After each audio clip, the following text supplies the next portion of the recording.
Postman Pat's Secret. It was a special day for Pat. He wouldn't tell anyone why it was a special day, because it was his secret, a secret that he had kept for many years. Pat sang as he drove along the valley. It was a happy day, too. Jess the cat sat beside him and twitched his whiskers. "Now, young Jess, don't give my secret away," said Pat. Jess promised not to say one word about it. When Pat arrived at the village post office, Mrs. Goggins was looking out for him, and she was looking very pleased about something. "Hello, Pat," she said. "There's such a lot of post today."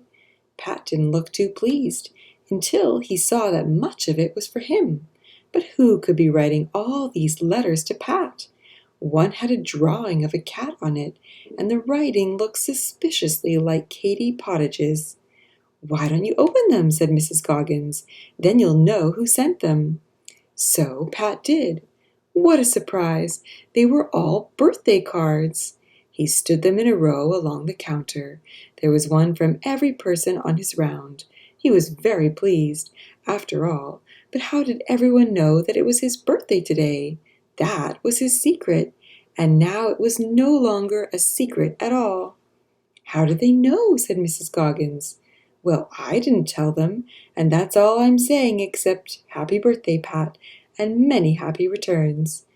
Pat bought 6 chocolate kittens, then gathered up all of his cards and the day's letters and went on his way. At Greendale Farm, the twins were looking out for Pat and sang "Happy Birthday to You" when he came in with the letters, and Mrs. Pottage joined in too. Pat showed them all of his cards.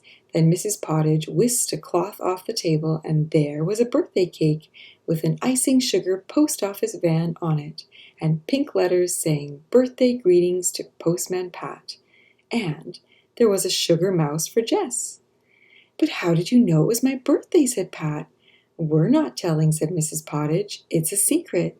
"It was a secret," sighed Pat. "But all the same, thank you very much. It is a lovely cake." Then he was off on his way. Goodbye. The church was the next stop, as there were some letters for the Reverend Timms. "And here's something for you on your birthday," said the Reverend. He gave Pat a Bible bound in leather.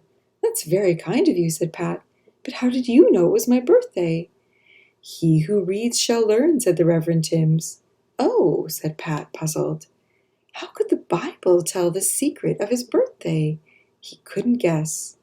When Jess saw it, he wondered if it was a sugar Bible. Pat drove away up the winding hilly roads and arrived at Thompson Ground just in time for a cup of tea. Mrs. Thompson was just looking at Pat's birthday cards when Alf came in. "Hello, Pat," he said, "and a very happy birthday." He gave Pat a walking stick with a curly horn handle that he'd made himself. "That'll be good for keeping dogs off," he said.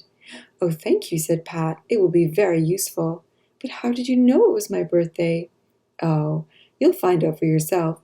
Just keep your eyes open," said Alf, smiling. "You're quite a famous postman, you know." "Whatever does he mean?" thought Pat, as he waved goodbye to the Thompsons. He was getting more and more puzzled, and his van was filling up with presents. Jess didn't like the sheep's horn on the walking stick. He thought it might butt him when he wasn't looking. When Pat called on Granny Dryden, she gave him a woolly vest that she had knitted specially. It looked very itchy. And Miss Hubbard gave him a steering wheel cover made of red velvet to keep his hands warm in winter. At Intake Farm, George Lancaster gave Pat 24 eggs, all different colors, laid by his prize hens. When Pat met Sam Waldron along the road with his mobile shop, Sam gave him a big box of strawberries and a carton of cream. Pat called late at the village school because they'd all been away for the morning on a visit to Pencaster Castle.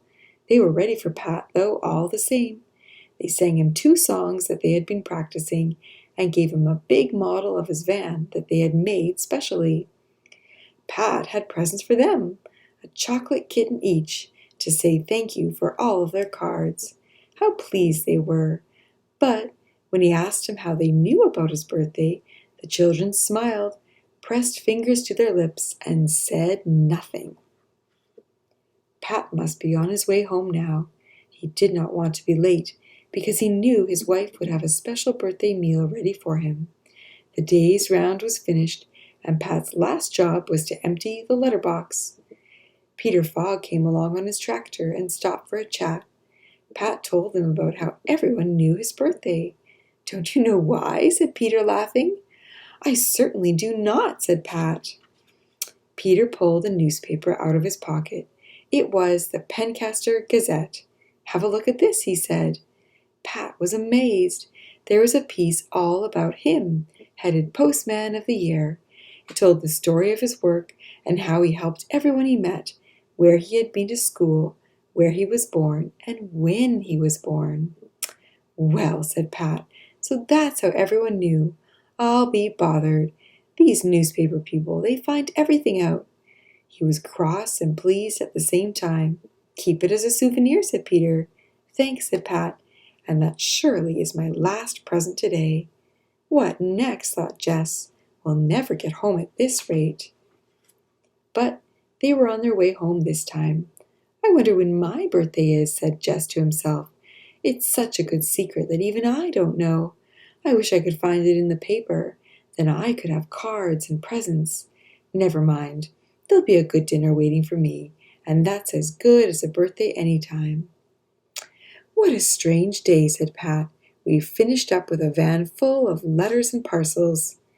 And off they went home. But Jess didn't have his usual catnap. He wanted to keep an eye on that ram's horn, just in case it tried anything funny.